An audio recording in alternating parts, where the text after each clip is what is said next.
आज के क्लास में हम लोग इस चैप्टर के अंदर एक नया टॉपिक शुरू करेंगे। टॉपिक का नाम होगा राइट्स इन अ डेमोक्रेसी। इसके पहले तक के क्लासों में हम लोगों ने अलग अलग कंट्री के केस के बारे में पढ़ा। फॉर एग्जांपल यदि एग्जांपल दिया जाए इसका, तो आपने पढ़ा कि क्या केस था हमारा ग्वांटानामो बे का, जो जेल था बेसिकली वहाँ का। उसके बाद आपने सऊदी अरेबिया में पढ़ा, वहाँ पे तो राइट्स बिल्कुल भी नहीं है ना। उसके बाद हम लोगों ने यूगोस्लाविया के बारे में पढ़ा। यूगोस्लाविया के अंदर भी खास करके हमने कोसोवो के बारे में पढ़ा। तो इन तमाम प्रकार के जगह के बारे में पढ़ने से हम लोगों को ये मोटा मोटी आइडिया मिल गया है कि आखिर राइट्स क्या होता है, लोगों का किस तरीके से लोगों को टॉर्चर करना, किस तरीके से उनके अधिकारों को छीना जाता है। यहाँ तक तो हम लोग ये चीज़ समझ चुके हैं, ठीक है। अब हम लोग एक्चुअली में ये पढ़ने वाले हैं कि यदि कहीं पर डेमोक्रेसी है तो वहाँ पे राइट्स का क्या मतलब है। जैसे हम लोग कहते हैं कि इंडिया एक डेमोक्रेटिक कंट्री है, तो हमको ये भी पता है कि इंडिया एक डेमोक्रेटिक कंट्री है, लेकिन हमको ये भी पता है कि हमारे पास अपना कुछ अधिकार है। तो वही हम लोग इसमें देखेंगे कि आखिर हमारे पास क्या क्या अधिकार हैं और ये अधिकार होता क्या है, राइट्स होता क्या है, इसके बारे में देखेंगे। तो हमारा मेन टॉपिक है राइट्स इन अ डेमोक्रेसी। इसके अंदर हम लोग सबसे पहला टॉपिक पढ़ेंगे, छोटा वाला, वो है व्हाट आर राइट्स। आखिर ये राइट्स है क्या, जरा इसके बारे में पहले देखते हैं। इसका पहला तो इसका डेफिनेशन ही है, rights are reasonable claims of a person recognised by society and sanctioned by law. कहने का मतलब राइट्स जो है ना, एक आदमी का अपना क्लेम है। क्लेम का मतलब है कि ये उसका अधिकार है। राइट्स का सिंपल सा मतलब क्या समझे आप, इंसान का अधिकार। उसको दिया किसने, सोसाइटी ने दिया। सोसाइटी ने दिया के मतलब क्या कि गली मोहल्ले ने दिया, नहीं, सोसाइटी ने दिया। इसका मतलब है कि हम सभी लोगों ने मिल के एक कानून बनाया जिसके तहत सभी लोगों को बराबर अधिकार हमने दे दिया। और ये जो हमारे पास अधिकार है, ये क्या किसी के बोलने से केवल है क्या, नहीं, ये रिटन रूप में है हमारे कॉन्स्टिट्यूशन में। तो राइट्स मतलब सिंपल सा अधिकार, और ये अधिकार हम लोगों को किसी एक इंसान ने नहीं दिया है, बल्कि हमारे बहुत बड़े बड़े पॉलिटिकल लीडर्स ने मीटिंग किया है, डिस्कस किया है, आखिर इस पे कंक्लूजन निकाला है कि आखिर लोगों के पास अधिकार किस किस प्रकार के होने चाहिए। और ये अधिकार हमारे पास जो है ये पूरी तरीके से रिटन रूप में है, जो कहाँ पे लिखा हुआ है, हमारे कॉन्स्टिट्यूशन में लिखा हुआ है, सिंपल। तो यही हमारा है राइट्स, ठीक है। आगे बढ़ते हैं। The claims we make should be reasonable. ये जो हमारा क्लेम है, क्लेम मतलब सिंपल सा आप यहाँ पे समझो, हमारा जो अधिकार है ये रीजनेबल है। रीजनेबल मतलब ये है, यहाँ पे सिंपल सा ये कहा जा रहा है कि हमारा अधिकार ही रहेगा, कोई इसको छीन नहीं सकता या फिर इसका कोई उल्लंघन नहीं कर सकता। जैसे हम लोगों ने देखा ग्वांटानामो बे में, सऊदी अरेबिया में, यूगोस्लाविया में राइट्स का वहाँ पे किस तरीके से धज्जी उड़ाया जा रहा था, ये हम लोगों ने पूरी तरीके से देख लिया। लेकिन यदि बात करें इंडिया के अंदर, तो इंडिया के अंदर राइट्स क्या है, रीजनेबल है। रीजनेबल मतलब एकदम ठोस है, कोई इसको छीन नहीं सकता। यदि ऐसा होगा तो फिर मामला सुप्रीम कोर्ट तक चला जा सकता है। और इंडिया में सुप्रीम कोर्ट ऐसा नहीं है कि किसी के अंडर में काम कर रही है, उसका अपना आज़ादी है, वो अपना अच्छी तरीके से काम करती है। उसके बाद है the claims we make should be recognised by the society we live in. तो ये जो हमारे पास अधिकार हैं तमाम प्रकार के, ये हम लोगों को किसने दिया, बेसिकली हमारे सोसाइटी ने दिया। और सोसाइटी का मतलब यहाँ पे आप गली मोहल्ला मत समझिए, सोसाइटी का मतलब समझिए कि ये हमारे बड़े बड़े पॉलिटिकल लीडर्स, जिसको कि हम लोगों ने चुना, उन लोगों ने कानून बनाया और जाके हम लोगों को फिर अधिकार दिया, ठीक है। तो ये अधिकार जो हम लोगों को इंडिया के अंदर मिला हुआ है, ये ऐसे ही नहीं मिल गया, इसके पीछे बहुत लंबा कहानी रहा है, लंबा इतिहास रहा है। बहुत सारे लोगों ने इसके पीछे अपना जान गंवा दिया, अपना पूरा जीवन गंवा दिया, तब जाकर आज इंडिया के लोगों को बराबर अधिकार का दर्जा मिल पाया है, ठीक है। आगे, the claims we make should be sanction by law. और ये जो हमारा अधिकार है, इस अधिकार को किससे मान्यता मिला हुआ है, हमारे नियम कानून, मतलब हमारा जो अधिकार है ना, बेसिकली जो राइट्स है, ये कानून के अंदर में आता है। ऐसा नहीं कि किसी आदमी ने दे दिया कि हाँ जाओ तुम्हारा ये अधिकार है, तुम ये कर लो वो कर लो, ऐसा नहीं। ये अधिकार सबके पास है, सबके पास बराबर अधिकार है, और ये हमारा अधिकार हम लोगों को हमारा कानून ही देता है। कहने का मतलब हमारा संविधान ही हमको देता है, कॉन्स्टिट्यूशन देता है। आगे, our action should not harm or hurt others. अब देखो, अधिकार तो भाई सबका अपना बराबर है, कोई किसी को मार पीट नहीं सकता। अब जैसे हमको पता है कि इंडिया में हर इंसान के पास बराबर अधिकार है, चाहे वो प्राइम मिनिस्टर हो या फिर एक गोलगप्पा बेचने वाला आदमी हो, हर किसी के पास राइट्स बराबर हैं। लेकिन यहाँ पे ना कोई भी ये नहीं कर सकता, जैसे मान लीजिए सपोज कीजिए कि हमारा इंडिया एक बहुत अच्छा कंट्री है, यहाँ पे हर किसी के पास बराबर राइट है, लेकिन कितना भी है तो प्रधानमंत्री तो हमसे बड़ा ही आदमी है ना। वो चाहे तो बिना मतलब का 2 थप्पड़ हमको मार सकता है, चाहे तो मार सकता है, लेकिन हमारा कानून ऐसा होने ही नहीं देगा। भले ही आप प्राइम मिनिस्टर हैं वो अलग बात है, लेकिन कानून के नजरिए में आप क्या हैं, एकदम आम आदमी है। तो हमारा जो अधिकार है, हमारा जो एक्शन है, मतलब जो हम लोग करते हैं, कुछ भी यदि करते हैं तो वो इस प्रकार का नहीं होना चाहिए कि दूसरे को उससे हानि पहुंचे। ठीक है, आगे, we cannot have a right to play a game in such a way that it breaks the neighbor's window। सोचो, यहां तक का तो कानून हमारे पास इतना है, मतलब इस प्रकार का भी हमारे पास अधिकार है कि आप गली मोहल्ले में आप ऐसा गेम खेलो जिससे कि बगल वाले का खिड़की टूट जाए, इसके ऊपर भी कानून है। सोचो, मतलब हालांकि गली मोहल्ले में क्रिकेट खेलते हैं, दूसरे का कांच टूट जाता है, यदि गली मोहल्ले का आदमी है तो छोड़ देता है, लेकिन अधिकार क्या कहता है, हमारा राइट से कहता है कि आप ऐसा नहीं कर सकते हैं। किसी का आप नुकसान क्यों कर, मतलब किसी का नुकसान आप नहीं कर सकते हैं, सिंपल सा। गली मोहल्ले में क्रिकेट खेलना, दूसरे का कांच तोड़ देना, एक तरीके से क्या है, लोगों को हर्ट पहुंचाना ही है, ये आप नहीं कर सकते हैं। सोचो, यहाँ तक छोटे छोटे चीज़ों के लिए भी हमारे कंट्री में कानून है, लेकिन क्या इस प्रकार का कानून आपको सऊदी अरेबिया में, यूगोस्लाविया में, गुटेनामो बे में देखने को मिला क्या? बिल्कुल भी नहीं। सोचो, यानी कि यहाँ पे आप किसी का यदि कांच तोड़ देते हैं ना, तो उसके ऊपर भी अलग कानून है, मतलब मामला चल सकता है, पुलिस तक जा सकता है, पुलिस स्टेशन तक जा सकता है। इस प्रकार का कानून हमारे इंडिया में चलता है। तो ये बेसिकली हमारे राइट्स हैं एक डेमोक्रेसी के अंदर। ठीक है, आगे बढ़ते हैं। नेक्स्ट हमारा टॉपिक है, why do we need rights in a democracy. बिल्कुल सही बात है, और यह सवाल होना भी चाहिए कि यदि हमारा कंट्री एक इंडिया डेमोक्रेटिक कंट्री है, यानी कि इंडिया के अंदर डेमोक्रेसी है, तो यहाँ पे राइट्स हमको चाहिए क्यों हमारे पास राइट्स होना चाहिए, इसके बारे में जरा हम लोग देखेंगे। देखिए, ध्यान में रखिएगा, ये सब ना टॉपिक है, और टॉपिक के लास्ट में लगा हुआ क्वेश्चन मार्क, तो हो सकता है कि यही टॉपिक क्वेश्चन के रूप में आ जाए।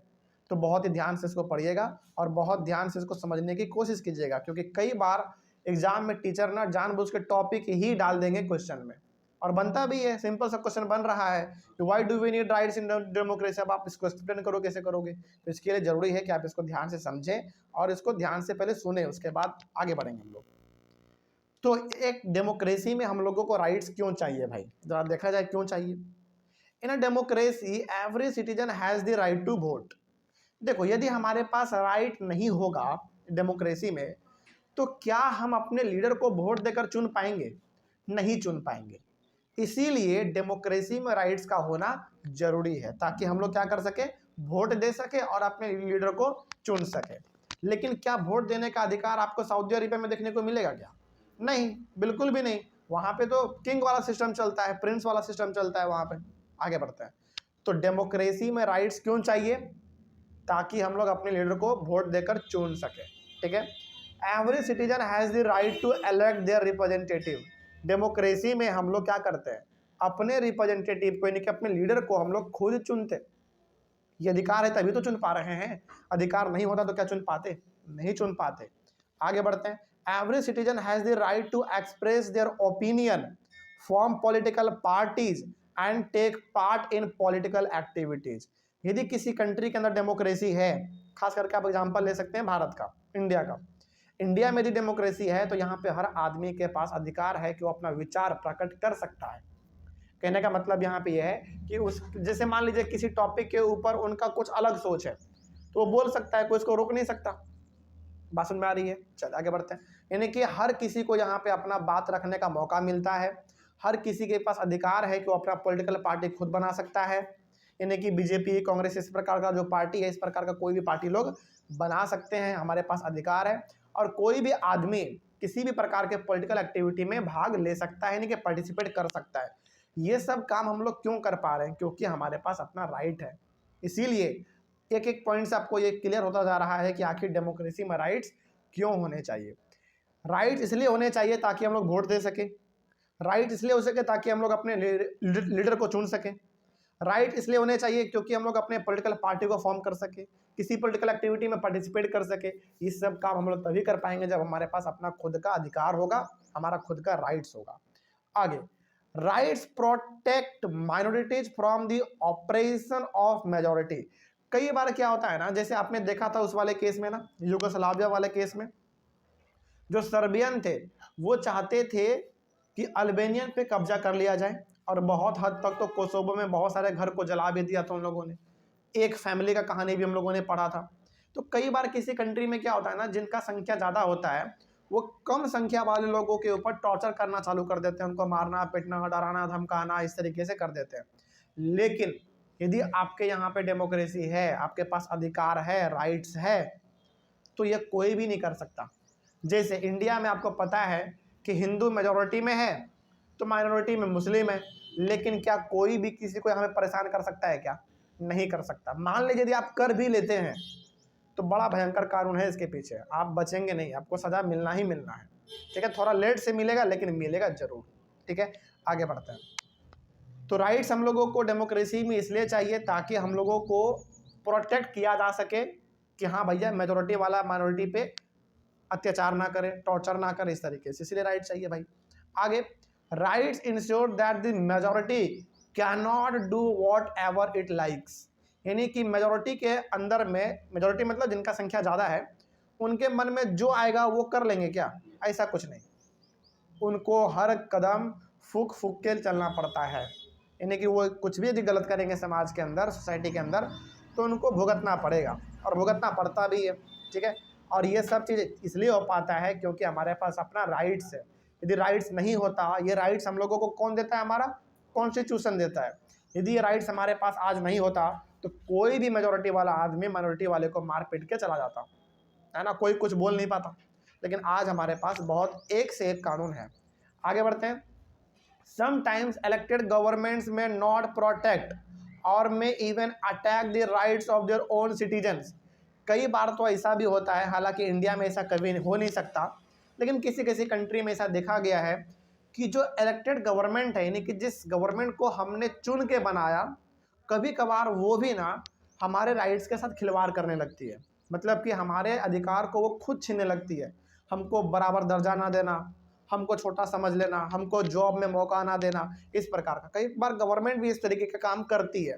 लेकिन यदि आपके कंट्री का कानून बहुत ठोस है तो कोई भी इस प्रकार का हरकत कर ही नहीं सकता, और इंडिया में खास करके तो हो ही नहीं सकता ये चीज़।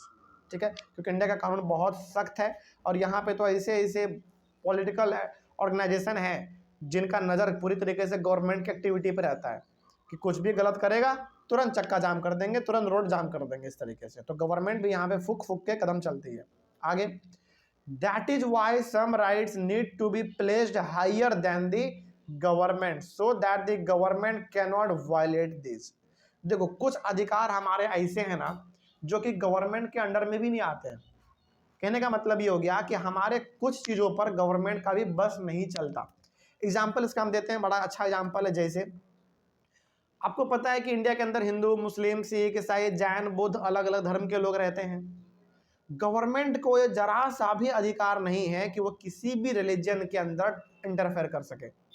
यानी कि हिंदू वाले लोग अपने धर्म के अंदर जैसे पूजा पाठ करना है, जैसे रहना है वो रह सकते हैं, मुस्लिम वाले भी रह सकते हैं, सिख, ईसाई जो भी हैं, मतलब जो अपने धर्म को जैसे फॉलो करना चाहता है वो कर सकता है। इसमें जरा सा भी गवर्नमेंट इंटरफेयर नहीं कर सकती है। तो बताओ, ये अधिकार गवर्नमेंट से भी ऊपर है कि नहीं है? बिल्कुल है भाई। तो कुछ अधिकार ऐसे हमारे पास हैं जो कि गवर्नमेंट के अंडर में भी नहीं आती है, वो अधिकार हमारा खुद का है। ठीक है, अच्छा मान लीजिए यदि सारा अधिकार गवर्नमेंट के अंडर में दे दिया जाए, हो सकता है कि गवर्नमेंट का मूड कभी चेंज हो जाए और हम लोगों के ऊपर टॉर्चर करना चालू कर दे, हमारे धर्म के अंदर खिलवाड़ करना चालू कर दे। इसीलिए हमारे संविधान ने कुछ कुछ अधिकार ऐसे हैं जो कि गवर्नमेंट को दिए ही नहीं है, बल्कि उनसे भी ऊपर रखा है कि आपका इस पर कोई कब्जा नहीं रहेगा। ठीक है, आगे बढ़ते हैं। In most democracies the basic rights of the citizen are written down in the constitution. देखो, अधिकतर जो डेमोक्रेटिक कंट्री हैं उस डेमोक्रेसी के अंदर, यानी कि वहाँ कंट्री में क्या क्या अधिकार हैं, क्या क्या लोगों के पास राइट्स हैं, ये सब लिखा रहता है वहाँ के कॉन्स्टिट्यूशन में। उसका एक अच्छा एग्जाम्पल हमारा भारत भी है। भारत के अंदर आपको पता है आज लगभग 140 करोड़ लोग रहते हैं, तो सबके पास बड़ा बड़ा अधिकार है, लेकिन ये अधिकार किस किस प्रकार का है ये सब हमारा लिखा हुआ है हमारे इंडियन कॉन्स्टिट्यूशन में लिखा हुआ है, जिसमें से हम लोग लगभग 5-6 अधिकार के बारे में हम लोग इस चैप्टर में पढ़ेंगे। जैसे राइट टू इक्वालिटी हो गया, राइट टू फ्रीडम हो गया, राइट अगेंस्ट एक्सप्लॉयटेशन हो गया, इन सब प्रकार के अधिकार के बारे में पढ़ेंगे। लेकिन ये सब का सब अधिकार हमारा लिखा हुआ कहाँ पे है, हमारे कॉन्स्टिट्यूशन में मेंशन किया हुआ है। ठीक है, चलिए इस तरीके से हमारा ये टॉपिक भी कंप्लीट हुआ। तो ये लगभग 8-9 पॉइंट यहाँ पे लिखे गए थे, जिनसे आपको ये अंदाजा मिल गया होगा कि आखिर एक डेमोक्रेटिक कंट्री में राइट्स हम लोगों को क्यों चाहिए। ठीक है, चलिए इस तरीके से हमारा टॉपिक कंप्लीट होता है। नेक्स्ट टॉपिक है हमारा rights in the Indian constitution, यानी कि अब हम लोग बात करने वाले हैं पूरी तरीके से इंडिया के अंदर कि आखिर हमारे पास क्या क्या अधिकार है। इंडिया का कॉन्स्टिट्यूशन यदि है, हालांकि है, बिल्कुल अच्छा है, मतलब कि इंडियन कॉन्स्टिट्यूशन में किन किन राइट्स को लिखा गया है जो कि हर इंसान के पास भी है, उनके बारे में अब हम लोग एक एक करके डिस्कस करेंगे, लेकिन अगले वाले क्लास। ठीक है, इस टॉपिक को हम लोग नेक्स्ट क्लास में शुरू करते हैं। Thank you very much.